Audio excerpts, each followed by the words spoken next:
everyone. So we're going to...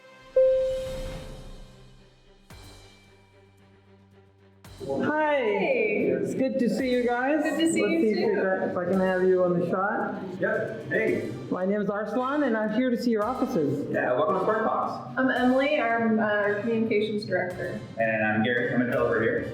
Awesome. So I was so impressed when I saw your offices, and I think the world needs to know about how you've set it up. And it used to be some kind of warehouse?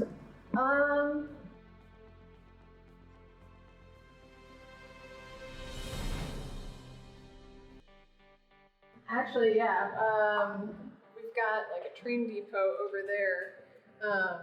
And I've got some other folks who can actually probably talk better about the history of this particular building. But we moved in July of 2013 and had about 20 folks at that point in time. We've now a little more than doubled. But you'll see as we go through the office that a lot of people are remote at this point, so it kind of fluctuates by the day how many folks we have in. But we've got a lobby and some meeting space up here. Most any wall you look at is probably a whiteboard wall. Oh, nice.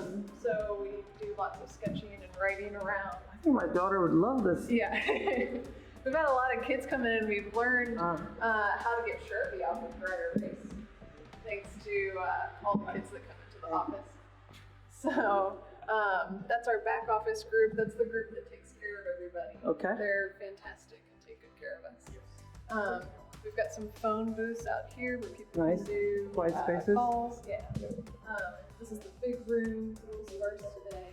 But this is where the majority of folks are in the office work.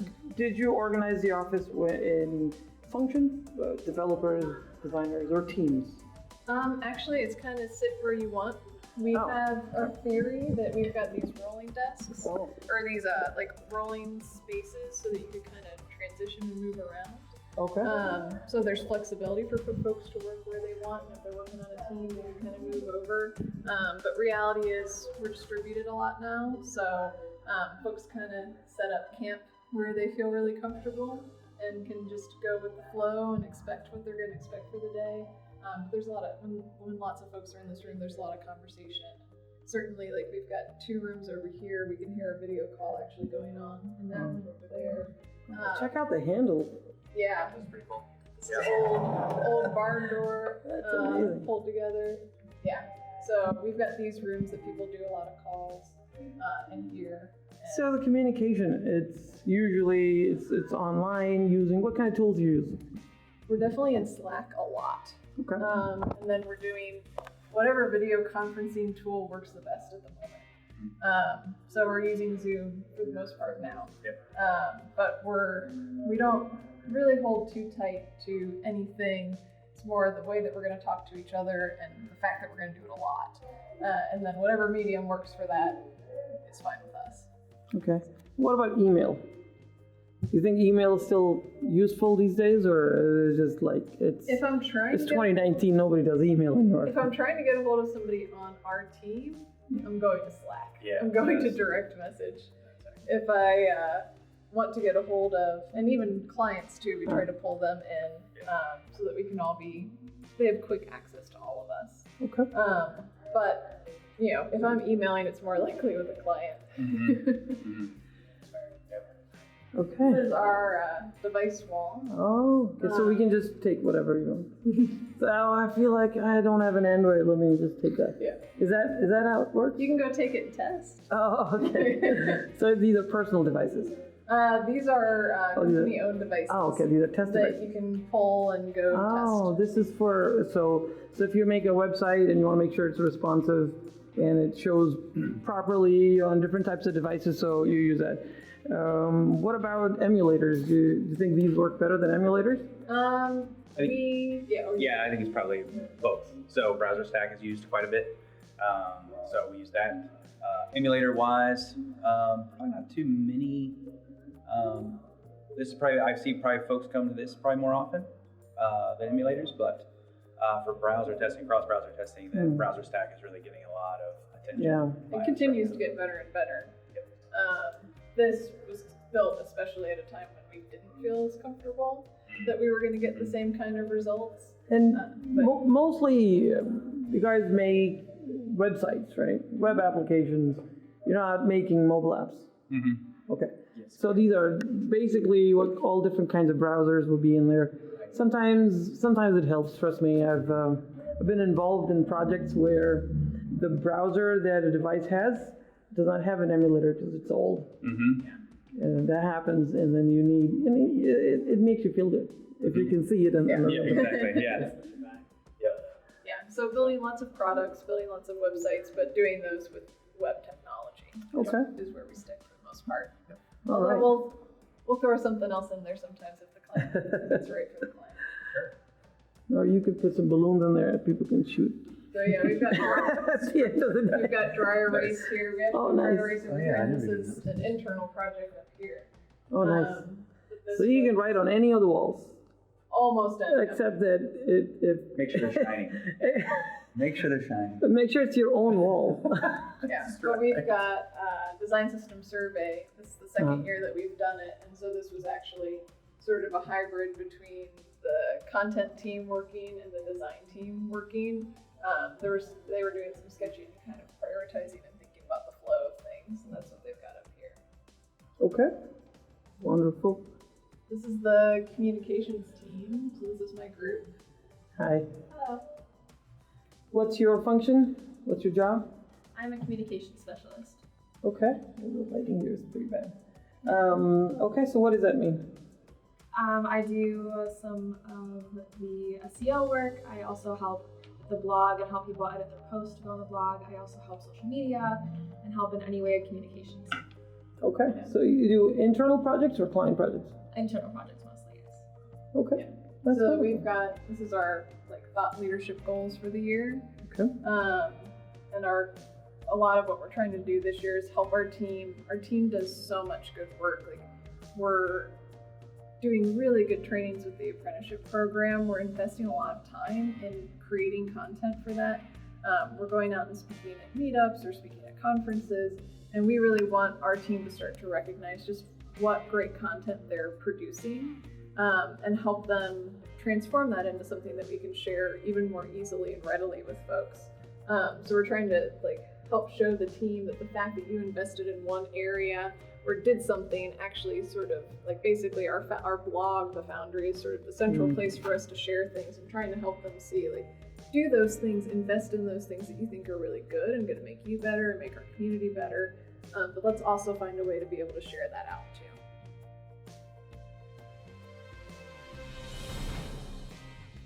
There's original research and there are newsletters, conference, and so on. So all of that, those things that the employees here could do, they and then videos and podcasts, they help promote the company, the brand. Oh, definitely. Okay. I mean, we do not do standard marketing. We do, we call it thought leadership, whatever you want to call it. We just want to go make good things for the world and share those. And we think the reality is people will be drawn to that. And they'll want to work with people who are smart and pushing themselves to get better and sharing that with the community freely. And that's who we want to work with anyway. So those are the people we want to attract. So that's basically our marketing. So if somebody decides to work here or is interested in finding something, maybe a fit here, and they can say, well, I'm going to get a chance to not only do client work, billable work, but I'll be able to do things that help me learn, and I'll be able to share my knowledge, and I'll be able to maybe do a side project and then show the results in a blog post, maybe make a video, or maybe I'll be able to officially go to a conference and give a talk, and not on my own time, but basically the company will sponsor that in terms of your pay, your salary, and so on. Yeah. So there's that. But in terms of some requirements for that, do you feel like people should make goals? For instance, a new employee should say, I'm going to do this and this and this, and that's how I'm going to be evaluated at the end of the year, or is it something a little bit loose? Yeah, definitely. We actually this year is specifically had people sort of vote on where they felt they would be most valuable, where they really wanted to invest in their time. So basically we set goals out of we want to do this many things, and then the team sort of self-selected into, well, I'm most interested in these areas, this is where I would like to add value to the company. And so they had those as goals for the year. So everybody has a certain number of and types of ways that we're expecting they're gonna contribute, and then my team helps support them making that happen. Okay. So let me ask you this question. Is there a dedicated amount of time that you're allocated? Some companies have the 20% rule. Right. I don't think there's a hard rule as far as what time you need to actually do your articles and things, but we have the flexibility to tackle those whenever we. It's basically in downtime. If you don't have available work, then that's what you do. Yeah, the idea is to have on average for the year, have billed about 32 hours a week, which on average leaves you 8 hours. Now, reality is you're not using that every single week, probably setting aside exactly that. But the idea is over the course of the year, that all kind of averages out. Right. But then you have that time to, one, be making yourself better and smarter, but then two, to be sharing that knowledge out. Okay. And it's when that time best presents itself too. So you don't have to be creative on Fridays. You don't have to be creative Monday morning. You don't have a schedule. So it's just whenever you can work that in, it's a good time for it, and you can carve off some time and work on your posts. Okay. Your articles. So that's a perennial problem with service companies, right? You have cycles of busyness, and you don't have projects. So you're on the bench, you're sitting, and it's a problem that I think you've solved it creatively. Yeah. Do something that you're excited about, so it's not boring. Playing games, maybe that's fine too, but now you have something to do and something that actually takes you forward as not only as an employee, because at the end of the year you could be evaluated on that, but it could be, for instance, something that takes you forward in your profession. Exactly. And so it gets you, I think this is smart, because what that does for me, where I interview a lot of people and we talk about this, about career growth. So stagnation is something that we want to avoid as professionals, because if you keep doing the same thing again and again, even if you're very good at it, we lose our creativity, we lose our potential a little bit. And then after a few years, when the industry shifts or something else happens, then we're left wondering what to do, because we didn't keep up, we didn't keep pushing the envelope. So I keep encouraging people to do that, and just, I think this is pretty good. Yeah. So instead of playing a game, you can make one. Yeah. you could make a game, and you could, for somebody like me who loves to talk, right? I love to be in front of people and excited about this. And I can talk for an hour and not get tired, right? I love that. But it's hard to get that opportunity, and so I think I really appreciate that. And so I recommend, if someone is like that and they want to take their career to the next level, I think you guys are on the right track. I'm excited. Yeah, and we think the apprenticeship helps with that a lot too. Okay. Because you have, many people say on the team like to say, I feel like I learn. I'm always learning from the apprentices too. We're not just teaching them. We think the questions they ask a lot of times can be really challenging. Having to force yourself to go all the way back to a place of really explaining the reasoning behind how you've been doing this thing for 12 years makes your brain kind of cue back into that and forces you to really think about it. So as an apprentice, if I come into this company as an apprentice, what can I expect? I mean, I know this is a pretty long question. What I mean to say is, from the point of view of enhancing my career, I'm not really sure what I want to do, but do I get the same opportunities as full-time employees to go learn and present and go learn and do a side project and to use my time like that? Sure. I mean, yes, absolutely. All the things. Because it's still a small shop. So and they're here with us, And so the nice thing is that if there's something interesting going on for, happening with a client or some challenge that we need to resolve, they can be part of that. So they're not, in a separate room or doing their own thing and going down, some exercises.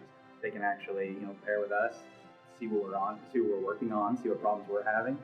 I think that's a really great thing. They get to see really how the shop runs, how the things work, and how we write software. And we roll those things into their training, their exercises. So for the first part of the most recent apprenticeship, I led the first part, which is basically programming principles. And we have talks every week, and it's kind of the pattern for the whole way through, about 6 months or so. But folks that volunteer on the team that want to talk about maybe certain programming principles or mastering Git and things like that, they'll come talk to them, ask tons of questions, totally open, and they're free to follow up all the time. We have, again, using Slack again, apprentices can post in there, hey, how do I do this? Or why do we do that? Or and tons of people would just come to aid to help them out. So it's great. And I know for a fact that a lot of the senior people are experienced presenters, and they're first of all, they're very good. But there's another thing that we like to highlight in the podcast is empathy. Mm-hmm. They're empathetic. They understand what you're going through, so they know what they're doing and they're experienced, so they can help. I mean, this kid, someone coming in here, I think you guys could help shape their career, and that's amazing because I know for a fact that it's not the norm in the industry. Yeah. And so I think I'm very happy that you guys are doing this. Yeah. Our owners like to say we want to produce talent, not just consume it. Yeah. So we have the 2 apprenticeships. We have one that's 6 months, that's a full stack. And then we have another one that's 3 months that's actually going on right now, that is for front-end designers. So a lot of times it's typically someone with more of a design-heavy background coming into those and focusing a bit more on the front end, typically for that one. So both of those, you come in and we're hiring you to learn for that period of time. You're not working on any client projects. You're not contributing to the business in that way. We think that you're contributing because our team is going to keep getting smarter and better at presenting and talking and explaining and reasoning by teaching you. But we're also going to get better through the questions you ask and through that intentional pairing. So that's what those are. There's not a guarantee, there's no intention to hire at the end of that, but we do hire many apprentices out of those programs. But then we also, help them. The goal is we'll bring the people along as we need them, but we're putting really good, solid people who not only can just go write something that technically works, but they're really thoughtful about the actual process. They know why they're doing it and why, why they're producing the thing they are and why that's the right thing to do. Yeah. And I think one more thing that an apprenticeship will bring to a young person is relationships. It's very important, especially in our industry, which is very tight-knit, and people tend to know other people, that if you know the right people, they can put you in front of other people. So when you really need to find someone who works at a place or needs a recommendation, you know somebody. And that's something that you can't easily get. Yeah. And we're actively, the one person who just came out of the apprenticeship, she's still reaching out and saying, I'm interested. Does anybody know anybody at this company that you could introduce me to? And we want that. We really want to foster their growth. But these are people we really care about that we've been hanging out with for 6 months and feel like we've really nurtured their growth. We want to just see them succeed beyond that. Yeah, so I'd like to talk more about this when we sit down. Let's finish the tour of the office. Sure. Okay, so this opens up into a nice little area. The most expensive ping pong table. There's a very nice pool table underneath it that we never use. Okay. It's a combo. It does not employ the rule of gagging. Yeah. It was definitely. It was a pool table. It's probably been a pool table. We've been here for 6 years in this space. And it's probably been a pool table for maybe at most a total of a week throughout that entire time. I've been here, let's see, 2 years last week, and it's always been that. So in software development, I just threw out a term, Yagni. So in software development, you would never do this, or at least you wouldn't want to in the modern agile world. So can you tell me a little bit about what I mean by that? Oh yeah, as far as just overbuilding. Yeah. So if you're basically going to go into a project and think, well, we're probably going to need this, we're probably going to need this, we need to have several web endpoints for this service, and when actuality you may not need any of those at all. And so what happens is that you wind up with an architecture that's probably way more flexible than you need. Maybe you have a lot more boilerplate than you've ever imagined, and to make one change it would require you to touch so many files. So with Yagni, we'd like to wait and feel that pain first. If we can do that, then that's great. And a lot of times that's a very big interest of mine. It's like, let's go ahead and just let the code be what it wants to be for a little while, see how it's going to push back on us, and then once we learn a little bit more about the problem, the domain, all those things, now we can start rolling in maybe some more structured programming to some patterns maybe, but only whenever the code's kind of telling us to do that. So this is the problem that we end up with if we don't follow Yagni. We have a combo table that has two functions, but one of them will never be used. The problem, the real problem I see with this is I can't really refactor the pool table out of this, right? It's there, and it's going to be there forever. Yeah. And that's what happens in software as well. When we over-engineer it, we can't backtrack. Yeah. It's in there now. Now you have it. Hard, yeah. Yeah. So. Or impossible. Yes. So I think it's good. We're learning about software as you're walking around. No, that's good. That's good. So you can come out here and play if you want to take a break. And sometimes physical activity is the best antidote for, you're stuck in a problem. Okay, let's take our mind off. Let's do something physical and come back. Hey, it's actually, it was so obvious. Why didn't I think of that before? And there's free stuff here. Yep, it's our t-shirt wall. All sorts of ones for a better web. You can totally pick one out before you leave. Nice. So it's all labeled with sizes. Can I look at one of them? Yeah. Can you open it for me? That's one nice perk. Or a better web. Oh, that's beautiful. It's a wonderful shirt that Gary has on. Did I have it? Oh yeah, you have it on. Of course. Now you never have to buy clothes anymore. Exactly. Throw it there. I know. Throw it on. The number of t-shirts I have since joining Sparkbox. Yeah. Okay, well, that's wonderful. Okay. So, and This is where we eat lunch most days. okay. So if you would have been here about 30 minutes earlier, there was at least this table full laughing and telling stories about our children annoying us.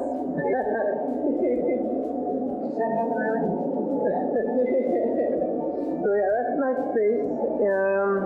Accommodates, I'm going to say maybe like 20 people at a time, 30. Yeah, I think at least 30. Oh yeah. Although, yeah, sometimes folks are standing around. We do lunch. So tomorrow, or what day is today? Yeah, tomorrow we'll have lunch. 2 times a month on Fridays we have lunch in where lots of folks come in, and at least one of those times a month we're actually cooking in the kitchen. Oh. Just over this way. So we like to do sort of like, home cooked meals together. A couple people volunteer, and at this point, when everybody's in the office, it's a big enough crew that's your entire morning. It's just prepping and cooking and preparing to enjoy that meal together. Can I ask you a question? It's pretty loud here because of the events. I wanted to see why you do that. I want to see if I can find maybe a quieter space. Sure. We can see what. I mean, I find that very interesting. It could be, but I want to hear from you. What does that do for the company? If you talk about from the point of view of making money, this is a business, so companies don't do that because if you're not billing your liability, your cost, and so on and so forth, But you guys are doing that. Yeah. So what's the reason?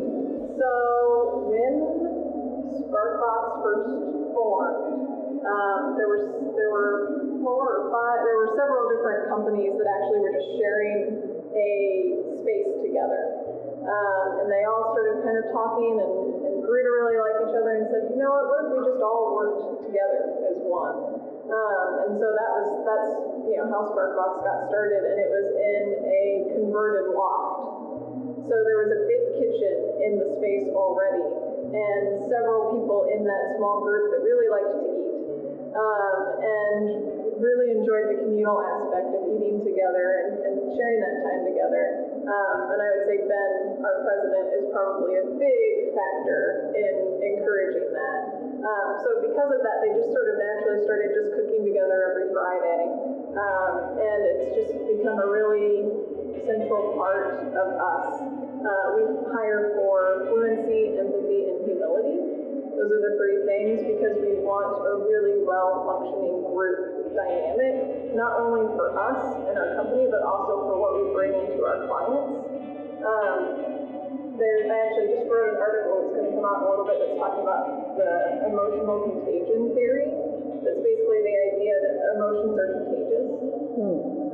And so the presence of like a company like Sparkbox that cares about nurturing a really healthy environment for ourselves, we can take that into our clients. And that empathy and that caring that we have for one another rubs off on our clients, and we leave them in their own little small internal culture of the team we're working with really closely. We can leave them better and in a more harmonious, not always harmonious, like we're still going to argue, we're still going to fight for the thing we think is right because we care to do it right. But that if you've got that underpinning of a really strong relationship and culture, and that it's clear that you care about one another, you can have those fights. You can have those disagreements on the things that matter to make good decisions and make things better because you've got the solid foundation. Okay. So doing things together that are less stressful than client work. Yeah. I think that builds a relationship. So now I know something about you. Let's say you do something really well, or the way you do something outside of what's right and wrong. Because a lot of times what happens, in my opinion, what happens is that when you're working, you have a sense of right and wrong. This is the right way of doing this. This is the wrong way of doing this. Yeah. Well, when you are playing sports, which is why I like this idea a lot, or when you're cooking together, I think I like that too, because there's not necessarily a right or wrong way to do this. Yeah. And so you do this, you don't feel like you have to prove something to someone. You're just being yourself, and it's accepted. Yeah. It's expected also. And I think that what that does is that builds that kind of relationship. You don't feel like you need to be constantly. It's like a jockey in a horse race. He has to constantly, hit the horse to go faster. There is no let up. You don't feel like that when you're taking time off, when you're able to play, when you're able to cook, when you're able to just sit around. And then when you're working, then you're more relaxed. Yeah, and I think Sparkbox is very encouraging with work-life balance in ways even beyond this. When I have to go on business trips, a lot of times they'll buy a meal for my family, who they know, my husband's at home with our 2 kids trying to take care of stuff, and a meal would be a big help. They do stuff like that. We actually have a vacation bonus that when you schedule 5 days off in a row, you get a vacation bonus, because we want to encourage people to have that downtime and let your brain reset and be able to not constantly be churning and churning. So I feel very nurtured and taken care of. It's one of the things that really kind of binds you to this place. Well, that's wonderful. Yeah. I think the audio here is not going to be great because of the air running. So let's go into the meeting room, and we'll end this video, and then we'll do another one, and it's going to be more details about the program. Sure. All right, let's go.